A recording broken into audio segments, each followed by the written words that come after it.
এই ইহুদের বিরুদ্ধে ঝাঁপিয়ে পড়তে হবে। ইহুদি খ্রিস্টানের বিরুদ্ধে আমাদের রুখে দাঁড়াতে হবে। আমরা অল বিশ্বের মুসলমান, আমাদের মুসলমানদের পুরে এই যে এত তসারিন এত কিছু হচ্ছে আমাদের মা বোনেদের পুরে এবং আমাদের মুসলমান ভাই বোনদের পুরে এত এই ইহুদি খ্রিস্টান এই কাফেরেরা এই বেধর্মীরা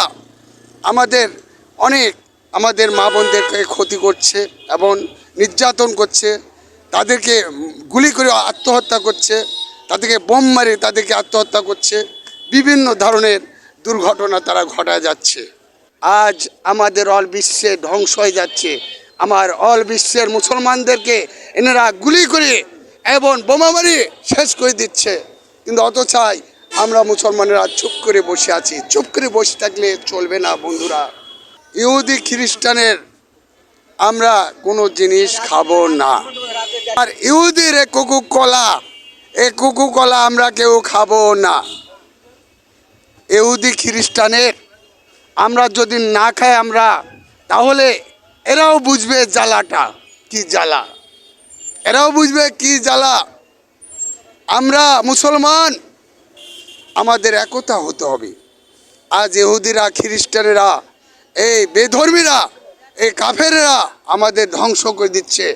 আমরা মুসলমানের মধ্যে কিছু মুসলমান আছি, টাকা গাড়ি বাড়ি নারী সুন্দর নারী পেলে আমরা ভুলে যাচ্ছি।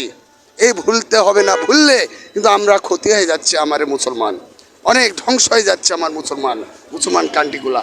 তার জন্য আমি অনুরোধ করি বলি, আল্লাহর বান্দিরে আপনারা কেউ ইহুদির কিছু জিনিস খাবেন না, কিছু এবং কোকো কলাও খাবেন না।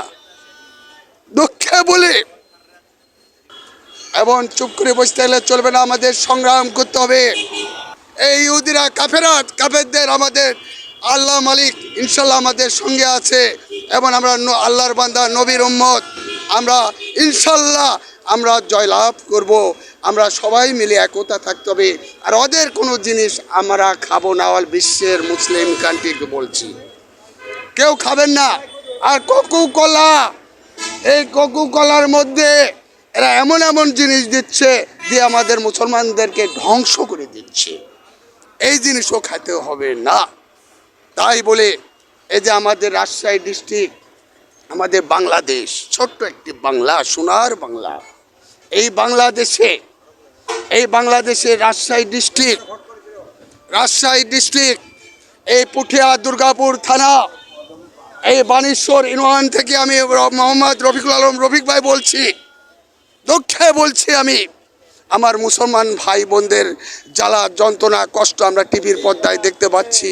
বোমা মারি আমার অনেক মুসলমান ভাই বোনদেরকে মারি ফেলছে, মৃত্যু করছে, আমার মা বোনদেরকে ইজ্জত ক্ষতি করছে ইহুদিরা।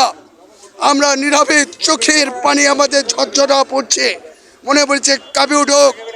তাই বলছি, আমার হাতেও যদি একটা হাতিয়ার দেয় ইহুদির বিরুদ্ধে আমি যুদ্ধ করতে ঝুঁকবো। আমার মনটা কাঁপে যাচ্ছে। তাই বলছি, আপনারা মুসলমানেরা একতা হন, এদের বিরুদ্ধে রুখে দাঁড়ান।